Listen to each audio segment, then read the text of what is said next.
Muy buenos días, hermanos, que el Señor os bendiga.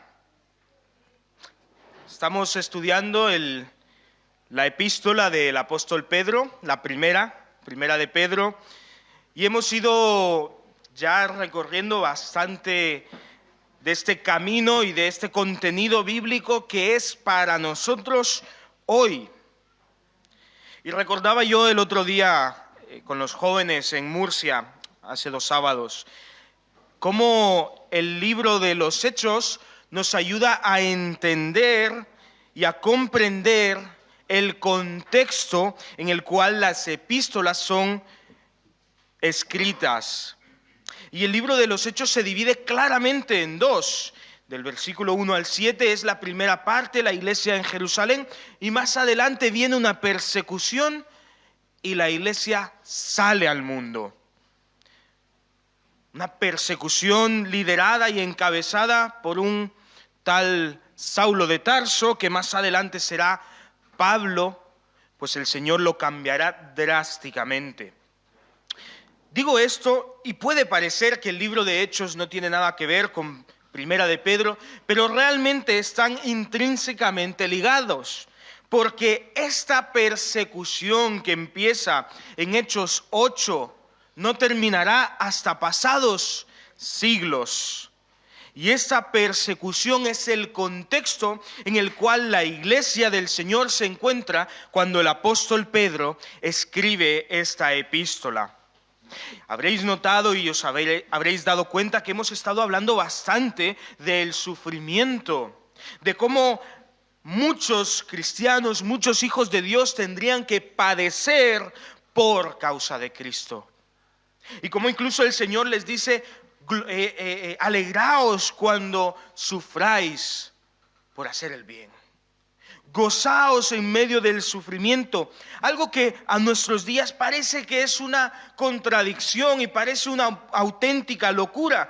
¿Cómo el Señor me va a llamar a contentarme, a alegrarme, a gozarme, cuando en mi vida hay sufrimiento? Y así estuvimos hablando un poco sobre el sufrimiento el domingo anterior.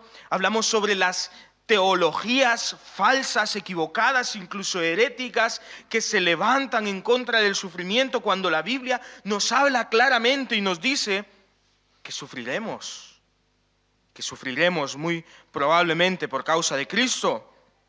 Por lo tanto, la Biblia hace de muro contra estas falsas enseñanzas que quedan destrozadas a la luz de la palabra del Señor.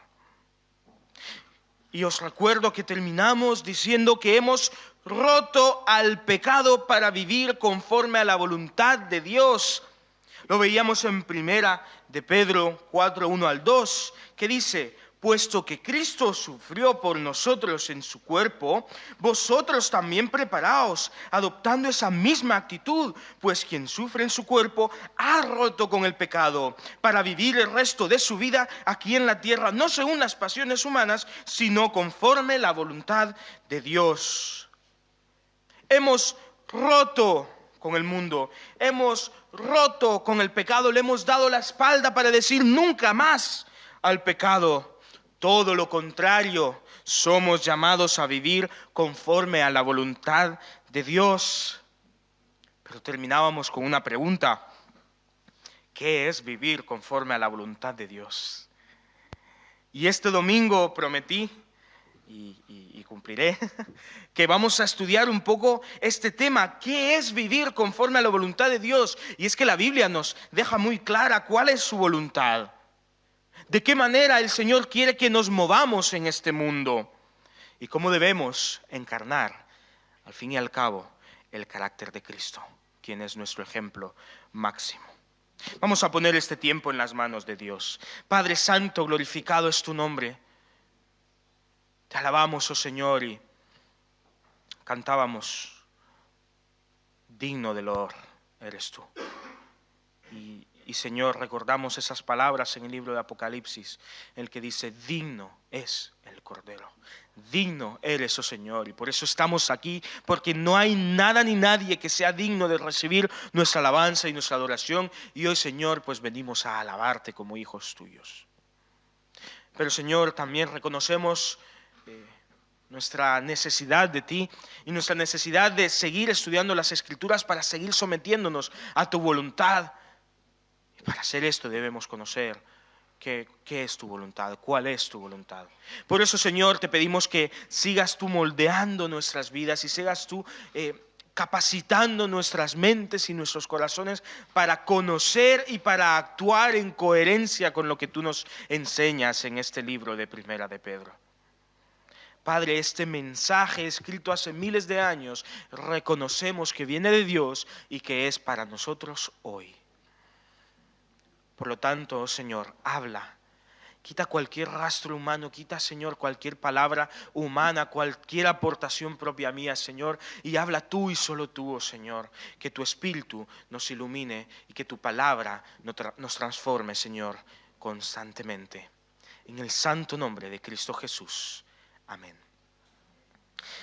Primera de Pedro 4. Hoy vamos a terminar este capítulo, recordando que ya el domingo anterior lo comenzamos. Estuvimos viendo no solo los versículos que leímos del 1 al 2, sino del 1 al 7, al 6. Y por lo tanto hoy empezamos en Primera de Pedro 4, del 7 al 11. Te invito a que abras tu Biblia y me acompañes en la lectura. Como siempre sabéis que si no tenéis una Biblia, al fondo os podemos facilitar y prestar una. Dice Primera de Pedro 4, del 7 al 11. En fin, el fin de todas las cosas se acerca. Sed pues sensatos y velad en oración. Ante todo, tened entre vosotros ferviente amor, porque el amor cubrirá multitud de pecados. Predicad con amor la hospitalidad los unos a los otros sin murmuraciones. Cada uno según el don que ha recibido. Ponedlo al servicio de los demás entre vosotros mismos como buenos administradores de la variada gracia de Dios.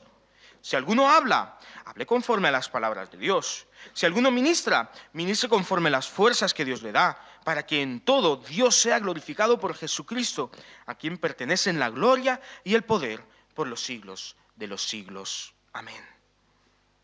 Esta primera parte nos ayuda a entender que el Señor nos llama a vivir una vida coherente. Dice ser de Cristo, compórtate como Cristo. Dice ser hijo de Dios, compórtate tal y como Dios demanda en su palabra. Dices tener una nueva vida, pues que se note el cambio en tu día a día. Por lo tanto, nuestra nueva identidad en Cristo Jesús se manifiesta a los demás. Nos preguntamos, ¿cuál es la voluntad de Dios? ¿Cómo es? ¿Qué es esto de vivir conforme a la voluntad de Dios? ¿Qué es este llamado? ¿Qué es lo que quiere el Señor? Acto seguido el Señor nos da pautas que nos ayudan a reconocer que somos suyos. Que la gente reconozca el carácter de Cristo en nosotros. Nos ayudan a entender cuál es la voluntad de Dios por nosotros. Y la primera característica que debemos encarnar en nuestra vida, según Primera de Pedro 4, del 7 al 11, es ser sobrios. Reina Valera del 20 dice, sed sensatos. Quiere decir que tengamos el dominio propio, el control absoluto sobre nuestras vidas. Y es que hoy en día lo relacionamos de una manera correcta con la bebida. Y entonces un alcohólico que lleva este proceso de sobriedad, este proceso de curación, te dirá, llevo tanto tiempo sobrio, que es lo contrario a estar borracho o estar bajo los efectos de alguna sustancia. Porque todo esto nos lleva a perder el control de nuestras vidas. Todo lo contrario es ser sobrio. Es tener dominio propio. Es estar al control de nuestra vida. Es ser conscientes de lo que hacemos y por qué lo hacemos. Ojo, que hoy en día lo relacionamos con las sustancias ilícitas y peligrosas, contaminantes hacia nuestro cuerpo. Pero las emociones también pueden evitar que seamos sobrios. Y podemos perder el control y podemos un día, por ejemplo, ¿no?, en un enfado cometer una locura. Esto es muy visible cuando jugamos fútbol, por ejemplo, y ahí parece que no somos cristianos. O cuando vamos conduciendo y ahí ya lo del cristianismo lo dejamos ya no en el maletero de atrás, sino en la casa. No, hay situaciones en nuestras vidas en las que la sobriedad brilla por su ausencia. Pero vivir conforme a la voluntad de Dios es vivir sobriamente, es vivir con sensatez, es tener dominio propio. No podemos ser del Señor y perder el control de nuestras acciones. Debemos ser conscientes constantemente de lo que hacemos y cómo lo hacemos, y aún el por qué. El Señor nos llama a vivir su voluntad. Y el primer paso es ser sobrios. ¿Cómo conseguimos ya este primer paso, que ya de por sí es difícil, pero ya os digo que son 4 las características que el Señor demanda en estos versículos de nosotros? Ya la primera es difícil. ¿Cómo lo conseguimos?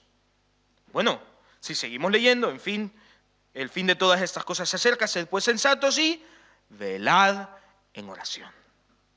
En la palabra de Dios, la oración es central en cuanto a las disciplinas que debemos llevar a cabo como individuos. El Señor Jesús es el máximo ejemplo de oración y llevaba una vida de oración, y constantemente en los evangelios vemos cómo Él se apartaba, se iba hacia las afueras, se iba en soledad a orar.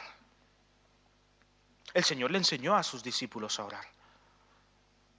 Y se nota su experiencia en esto cuando los discípulos le dicen: Señor, enséñanos a orar.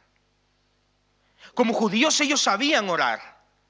Como judíos esta era una práctica que no les era ajena ni lejana. Conocían esta práctica, este ejercicio de la oración.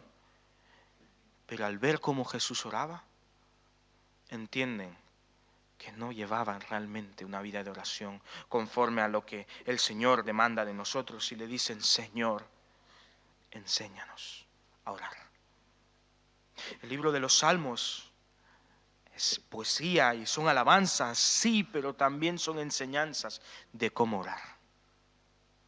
En los Hechos, en el libro de los Hechos, vemos ejemplos de oraciones.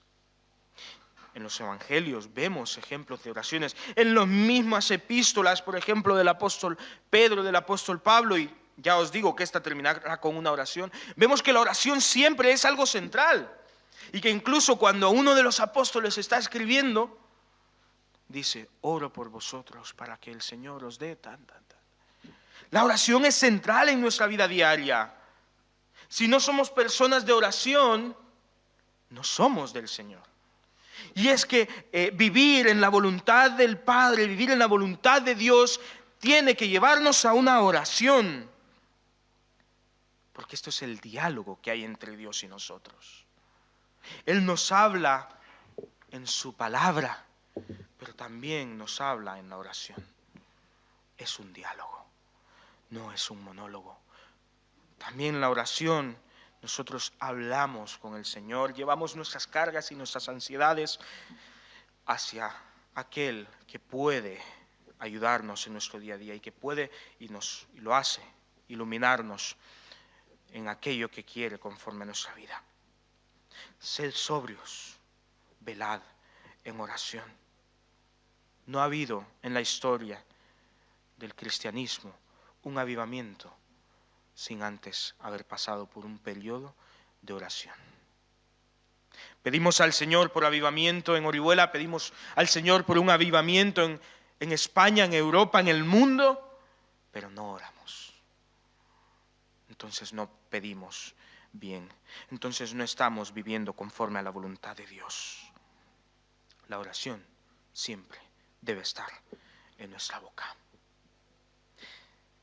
El fin de todas las cosas se acerca. Sed pues sensatos y velad en oración. Ante todo, tened entre vosotros ferviente amor, porque el amor cubrirá multitud de pecados. Practicad con amor la hospitalidad los unos de los otros sin murmuración. Seguramente has oído esta porción de la Biblia: el amor cubrirá multitud de pecados. Y lo decimos y es muy bonito, pero muy pocas veces lo hemos estudiado seguramente en profundidad. Y es que el Señor quiere que nos tratemos con amor. Dios es amor, nos dirá el apóstol Juan en 1 de Juan 4. Dios es amor. Dios nos ha dado su amor. Y Dios quiere que seamos agentes de amor, que seamos personas que llevan el amor de Dios hacia otros en nuestro trato entre nosotros y con los demás. Es que el amor, hermanos, siempre ha sido central en el Evangelio, porque el Evangelio es, dicen poéticamente, ¿no? El Evangelio es la carta de amor de Dios a la humanidad. Por lo tanto, el amor es central en la voluntad de Dios. Esto se evidencia en el perdón. Y es que el perdón es amor. Decidir perdonar es decidir amar a pesar de. Porque el amor no espera algo a cambio, como dice 1 Corintios 13. El amor que el mundo nos presenta está muy alejado de lo que el Señor nos da a conocer en su palabra. Está muy alejado de lo que es el amor genuino y veraz que encontramos en Cristo Jesús. En los capítulos anteriores el Señor nos decía: someteos.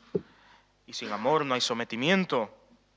En estos capítulos que hemos estado leyendo, también nos dice: en medio del sufrimiento, sigue firme en el Señor, pero si no hay amor hacia el Señor, no puedes ser firme al Señor. Y en estos capítulos hemos visto que Cristo es el ejemplo de sometimiento y es el ejemplo de sufrimiento, porque Cristo es el amor encarnado, pues es Dios hecho hombre. El amor, según la palabra de Dios, va más allá de lo que el mundo nos ha intentado vender. Es un amor sacrificial y es un amor que se somete. ¿Te das cuenta del llamado que nos da el Señor? Si el amor de Dios es sacrificial y se somete, entonces se encarna en el perdón que tenemos los unos para con nosotros, pero también en el cuidado que llevamos a cabo, porque dice: el amor cubrirá multitud de pecados, pero después, versículo 9, continúa diciendo: practicad con amor la hospitalidad los unos a los otros sin murmuración. El cuidado entre nosotros. Te perdono, pero también te cuido. Y es verdad que a veces en la convivencia hay roces y nos hacemos daño. Y ahí es necesario que nos perdonemos y que este daño que nos hayamos hecho sea cuidado. ¿Ves cómo el Señor nos llama a la comunión? En otras palabras, nos llama a la sobriedad, nos llama a la oración, nos llama al amor. Versículo 10 dice: y cada uno, según el don que ha recibido, ponedlo al servicio de los demás entre vosotros mismos, como buenos administradores de la variada gracia de Dios. Si alguno habla, hable conforme a las palabras de Dios. Si alguno ministra, ministre conforme a la fuerza que Dios le da, para que en todo Dios sea glorificado por Jesucristo, a quien pertenecen la gloria y el poder por los siglos de los siglos. ¿Cuál es la voluntad de Dios? Que trabajemos en su obra. Él repartió dones a su iglesia y te ha dado capacidades, talentos, dones para que los pongas al servicio de Dios. Me gustó que Álvaro en su presidencia mencionaba a los muchos que están sirviendo de manera invisible en la iglesia. Sirviendo en transmisión, sirviendo en puertas, sirviendo con los niños arriba. Ahora mismo no los vemos, pero están ahí, a pie de cañón, sirviendo con amor al Señor, con amor a nosotros también. Y aún hay algunos que sirven y no los vemos el domingo, porque a lo mejor han limpiado la iglesia, o han venido a ordenar, o han ofrendado, y esto también es servicio, o han estado en casa orando, y esto también es servicio.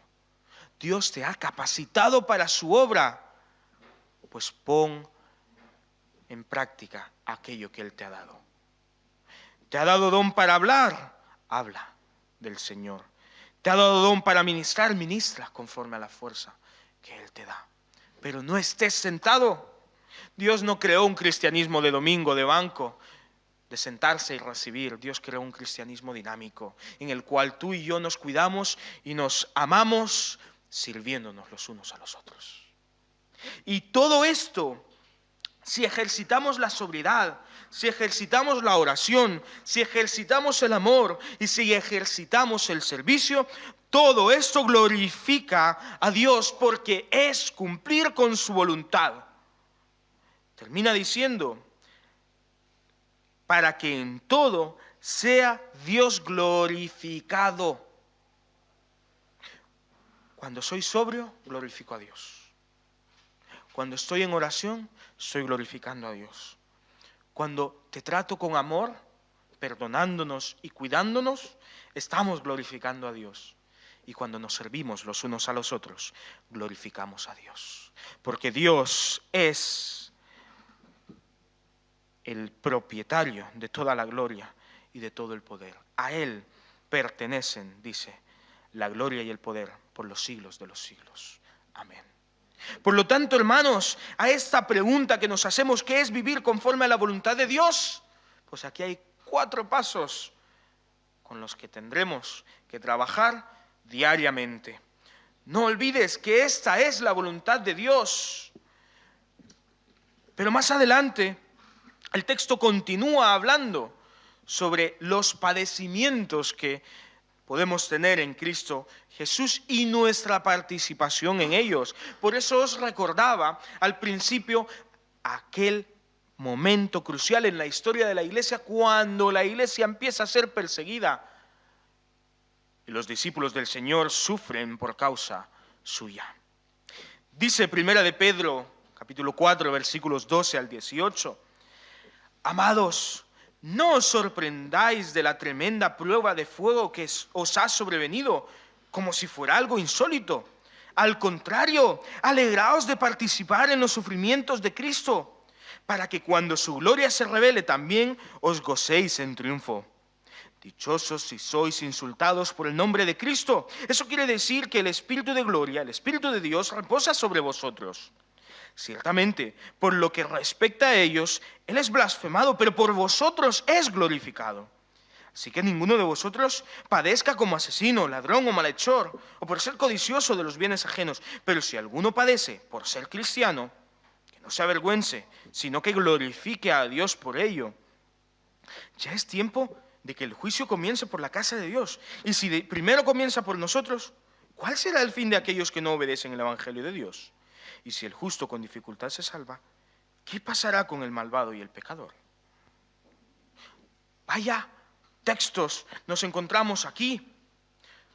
No te sorprendas por las pruebas que vienen. No te sorprendas por la situación, dice Pedro a la iglesia.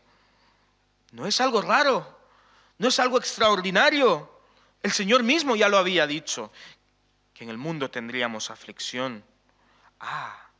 Pero también nos dijo, pero confiad, yo he vencido al mundo.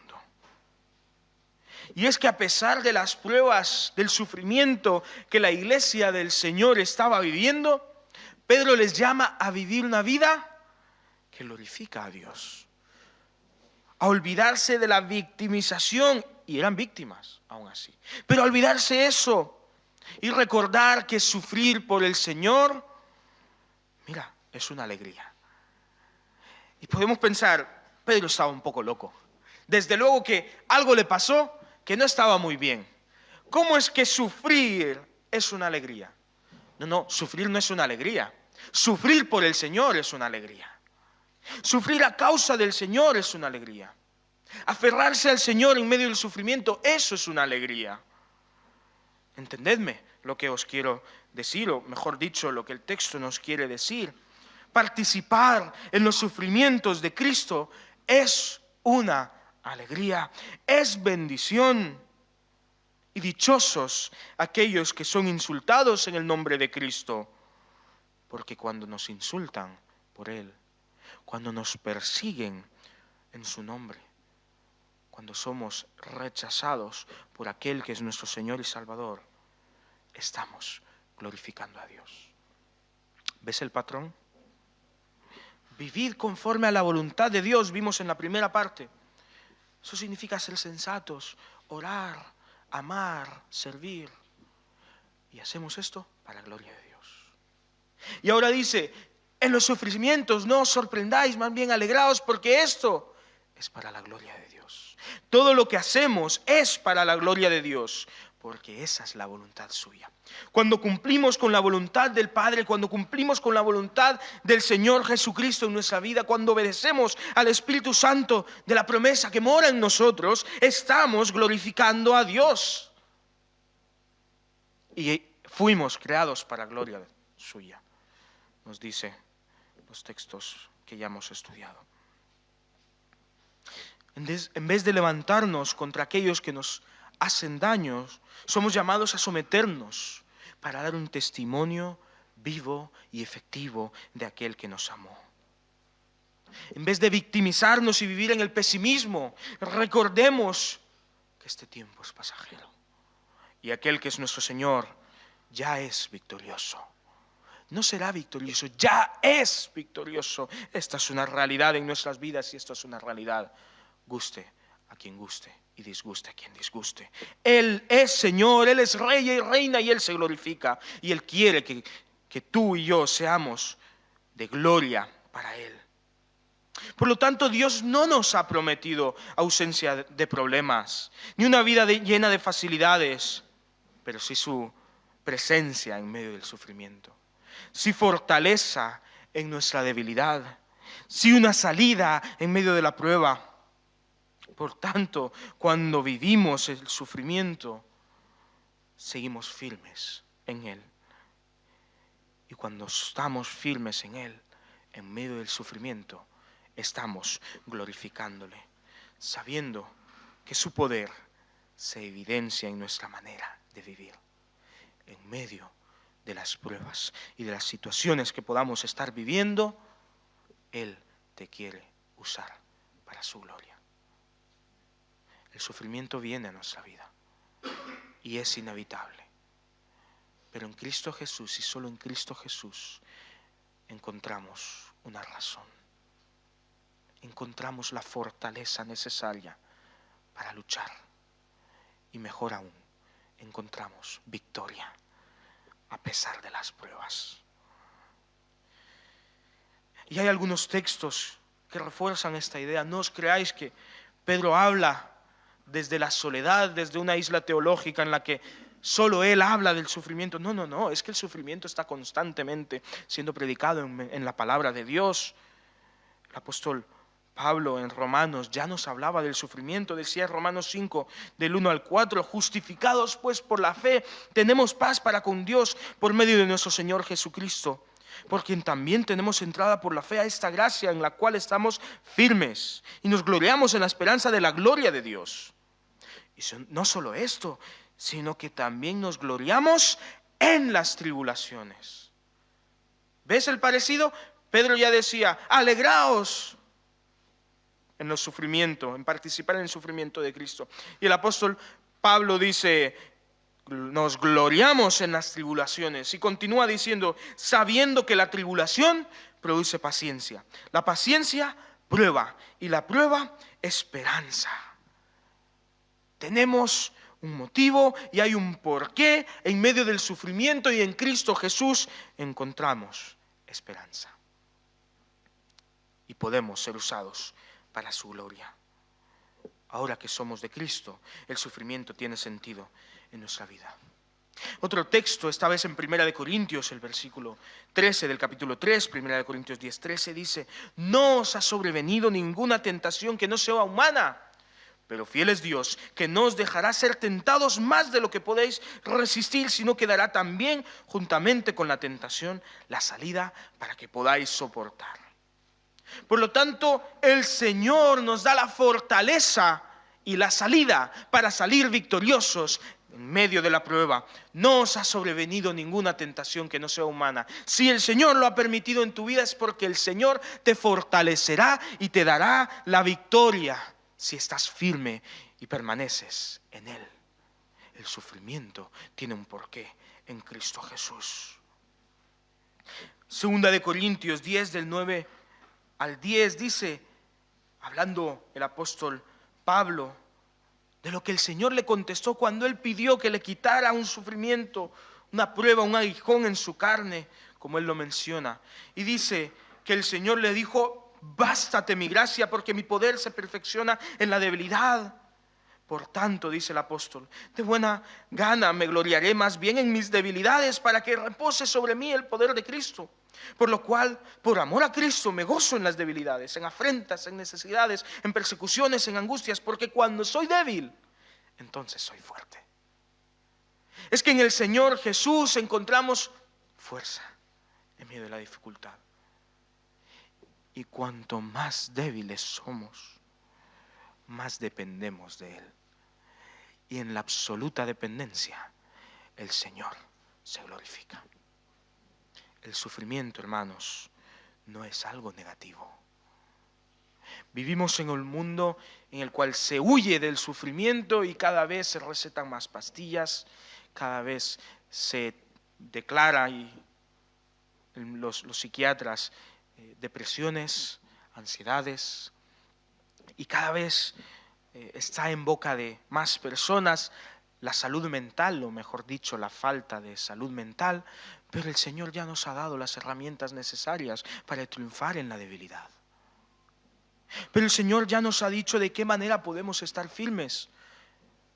Y el primer paso para entender y para salir victorioso de la prueba es reconocer que no podemos hacerlo por nosotros mismos, que estamos en total y absoluta dependencia de Él. No os sorprendáis cuando vienen pruebas. En vez de sorprendernos, de victimizarnos y de ver las pruebas, las persecuciones, los problemas, vamos a aquel que es poderoso para salvar, porque Él nos da su fortaleza. Dice también Primera de Pedro, lo que estamos leyendo, versículo 5, 7, echad toda vuestra ansiedad sobre Él, porque Él tiene cuidado de vosotros. Confiar en el Señor nos evita todos estos problemas antes mencionados. Y en nuestra debilidad, el Señor se glorifica. Por lo tanto, decía el apóstol Pablo, me gloriaré de mis debilidades, porque cuando soy débil, soy fuerte en Cristo Jesús. Si has estado atento, te habrás dado cuenta que me dejé un versículo. Versículo 4, 19 de Primera de Pedro. De modo que los que sufren según la voluntad de Dios encomienden sus almas al fiel Creador y hagan el bien. Una realidad bíblica en nuestras vidas es que los cristianos soportamos sufrimiento en un mundo que no es nuestro. Somos extranjeros en el mundo y por consiguiente somos rechazados por él. Como resultado, recibimos escarnio y desprecio. Experimentamos sufrimiento a causa del nombre de Cristo. Esto es natural y esto es normal. Pero hacer la voluntad de Dios es hacer el bien. Termina diciendo, hagan el bien. Hacer la voluntad de Dios es hacer el bien, a pesar de la situación que nos rodea. Él nos deja en claro que la existencia del sufrimiento en nuestro caminar cristiano existirá, pero también nos deja a Jesucristo como referencia a la que seguir.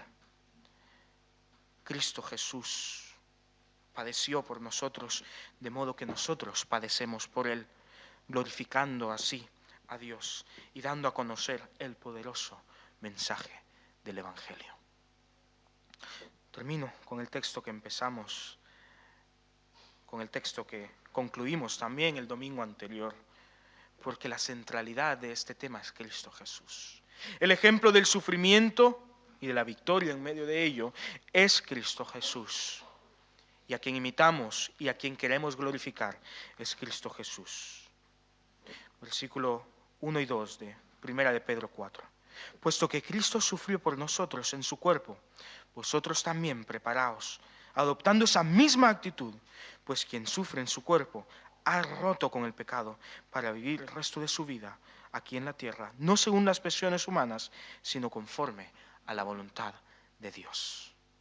Cumplamos, vivamos la voluntad de Dios y en medio del sufrimiento aferrémonos a aquel que es victorioso y que es ejemplo en todo. Padre Santo, gracias, oh Señor, por el privilegio de poder estudiar tu palabra y encontrar, Señor, sentido en medio de las pruebas y de los sufrimientos. Gracias, Padre, porque en ti encontramos propósito y encontramos fortaleza, aliento y consuelo en medio de la debilidad. Gracias, Señor, porque tú eras plenamente consciente del sufrimiento que esa cruz te traería. Y tú no tenías por qué haber ido a la cruz. Y aún así, por amor a cada uno de nosotros, fuiste a la cruz y sufriste en nuestro lugar. De manera, Señor, que hoy, en total dependencia a ti, te pedimos fortaleza en nuestra debilidad. Y te pedimos, Señor, que nos ayudes a encarnar tu voluntad aquí en la tierra. Que cada uno de nosotros, Señor, pueda testificar allá donde tú lo has puesto, cuán grandes cosas has hecho, haces y las que aún harás en nuestras vidas. En el santo nombre de Cristo Jesús, el soberano Rey y Redentor,